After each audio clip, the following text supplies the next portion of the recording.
Tandis que le monde rend hommage à la reine dans une parenthèse sincèrement émue, la guerre, elle, ne connaît pas de parenthèse. Elle se poursuit sur le sol européen avec une contre-offensive, une poussée ukrainienne qui progresse notamment dans la région de Kharkiv. Est-ce que l'Ukraine peut gagner? Est-ce que Poutine peut perdre?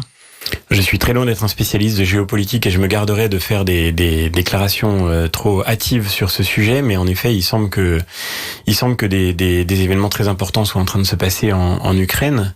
Et ce que j'espère, pour ma part, c'est que dans la résolution de ce conflit, nous verrons s'imposer le droit sur la force.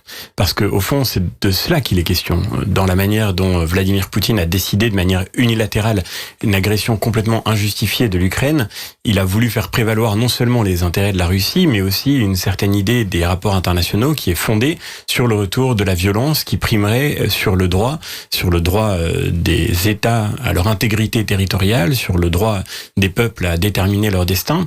Et je pense qu'il faut se souvenir de cette leçon. Nous avons été nombreux et nous avons eu raison à dire qu'il était nécessaire de soutenir l'Ukraine dans ce combat.